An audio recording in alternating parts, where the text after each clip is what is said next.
बिस्मिल्लाहिर्रहमानिर्रहीम। अस्सलामुअलैकुम। अहले सरसार की एक कौम जिसे कौम सबा कहा जाता है, अल्लाह ताला की बेशुमार नेमतों के अंदर ये कौम जिंदगी गुजार रही थी। ये कौम एक अजीम तहजीब व तमद्दुन की मालिक थी। हजरत दाऊद अलैहिस्सलाम और हजरत सुलेमान अलैहिस्सलाम की बाअज़मत हुकूमतों के बाद उनकी हुकूमत जुबान ज़दे खासो आम थी। कहा जाता है कि ये लोग गंदम के मग से आटा पीस कर रोटियां पकाते थे, लेकिन इस कदर असराफ करने वाले और नाशुक्रे थे कि उन्हीं रोटियों के साथ बच्चों का पाखाना साफ करते थे। उन आलूदा रोटियों को इकट्ठा करने से एक पहाड़ बन गया था। एक साले शख्स ने वहां से गुजरते हुए एक औरत को देखा जो रोटी के साथ बच्चे के पखाने को साफ कर रही थी। तो उस नेक शख्स ने औरत को कहा कि तेरे ऊपर अफसोस, अल्लाह से डर, कहीं ऐसा ना हो कि अल्लाह तेरे ऊपर अपना गजब ढाए और तुझसे अपनी नेमत छीन ले। तो इस पर उस औरत ने जवाब दिया, उस शख्स का मजाक उड़ाया और मगरूराना अंदाज में कहा, जाओ जाओ, मुझे भूख से डरा रहे हो। जब तक सरसार जारी है मुझे भूख का कोई खौफ नहीं है।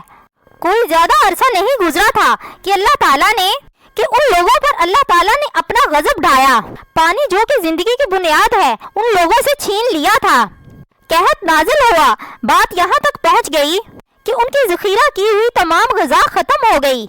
आखिरकार वो मजबूर हो गए और उन्हीं आलूदा रोटियों पर टूट पड़े जो उन लोगों ने पखाना साफ करके इकट्ठी करके एक पहाड़ की मानत ढेर लगाया हुआ था। वहाँ रोटी लेने के लिए एक कतार लग जाती, बल्कि वहाँ से रोटी लेने के लिए एक कतार लग गई ताकि हर कोई वहाँ से अपने हिस्से की रोटी ले सके। कुफराने नेमत कहत और उनकी बदफाली की हाल के बारे में मुतअद्दिद रवायात मौजूद हैं। सूरह नहल की आयत नंबर 112 और 113 में कुछ यूं इरशाद होता है, और अल्लाह ने उस करिया की भी मिसाल बयान की है जो महफूज और मुतमईन था। उसका रिज़्क हर तरफ से बाकायदा आ रहा था, लेकिन उस करिया के रहने वालों ने अल्लाह ताला की नेमतों से इनकार किया तो अल्लाह ताला ने उन्हें भूख और प्यास का मजा चखाया, सिर्फ उनके उस अमाल की बिना पर जो वो इंजाम दे रहे थे। और यकीनन उनके पास रसूल आया तो उन्होंने उसकी तक़यीब कर दी, तो फिर उन तक अजाब आ पहुंचा कि ये सब जुल्म करने वाले थे। नाजरीन, इसी कौमी सबा के बारे में एक और वाक़या बयान होता है कि उन लोगों ने अपनी ज़राअत को बेहतर तौर पर काश्त करने के लिए पानी ज़ख़ीरा करने की खातिर दो पहाड़ों के दरमियान एक बहुत बड़ा बंद तामीर किया हुआ था।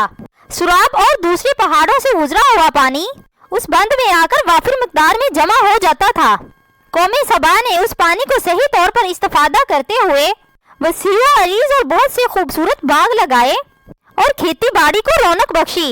उन बागात के दरख्तों की शाखें इस कदर फलों से लदी हुई होती थी कि कहते हैं कि अगर कोई शख्स सर पर टोकरी रखकर उन फलों के दरख्तों के नीचे से गुजरता तो फल खुद ब खुद टोकरी में गिरना शुरू हो जाते और थोड़ी ही देर में टोकरी ताज़ा फलों से भर जाती। उस कौम के बहुत सारे देहात और करिए थे जो बहुत आबाद और आपस में जुड़े हुए थे, लेकिन नेमतों की कसरत ने उन्हें शुक्र करने की बजाय सरमस्त और गाफिल कर दिया था। यहाँ तक कि उनके दरमियान बहुत बड़ा तबकाती निज़ाम वजूद में आ चुका था। उनमें से साहिबे इक़्तिदार लोगों ने कमजोरों और ज़ईफ़ों का खून चूसना शुरू कर रखा था। यहाँ तक कि उन लोगों ने खुदा से एक अहमकाना इल्तमास किया जिसका जिक्र सूरत सबा की आयत नंबर 19 में मिलता है। उन्होंने कहा, खुदाया हमारे सफरों के दरमियान फासला ज्यादा कर दे। उन्होंने अल्लाह ताला से ये इल्तमास इसलिए की ताकि गरीबों और बेसहारा लोग उम्रा और सरवतमंदों की हमरा सफर ना करें।